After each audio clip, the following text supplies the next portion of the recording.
Well, here we are, part 2 of the track expansion. I made a real fucking mess of things out here. I got a ton of work to do.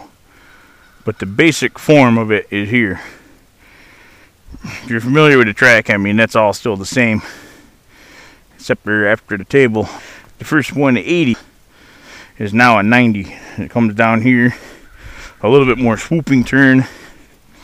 Not sure what I'm going to put in here. There's either going to be another one of those nice dip jumps, or I might put a small table in here. I'm not sure yet.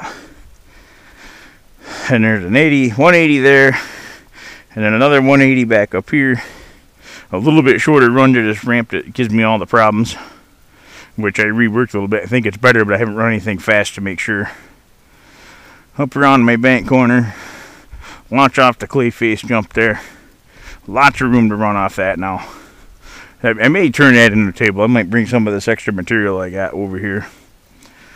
And I've got it so we kind of sweep into this corner. And I've left a big pile of dirt all the way along here to try to encourage the cars or trucks or whatever's running around here to use that banking. And it's going to turn into pretty decent banking. I'm going to push it back and pack it in. Like I said, I got a lot of fucking work to do. I got a lot of rocks to dig out of here. Like I said, I have a real rock garden down on this end of my property.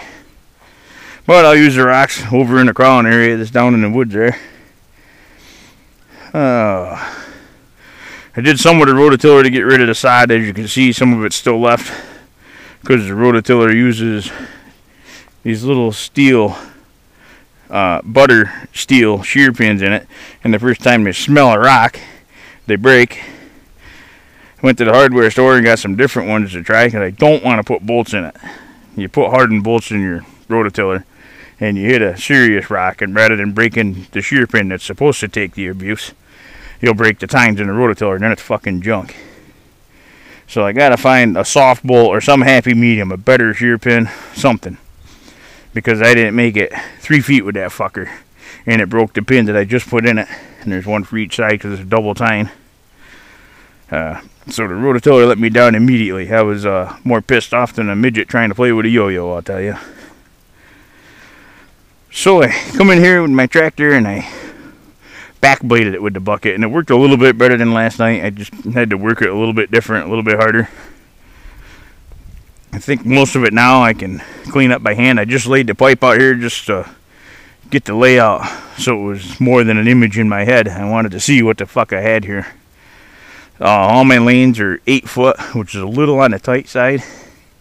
I think we'll be alright because there's no place here to get any real speed up. It's going to be faster than it was before. This straightaway with 2 sweeping corners on either end of it, I should be able to get some stuff ripping down through here. And there's a possibility that this big mound of dirt it's banking for this corner might turn into a huge basher jump too. It serve dual purposes. There's a good chance of that. That's about it, I guess.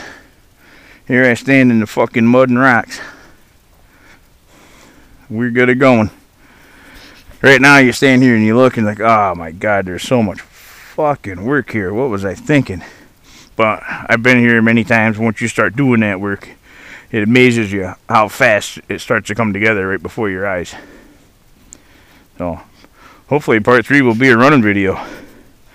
By the way, that option is still open. Anyone wants to come over to help pick rocks, I'll buy the beer. See you later.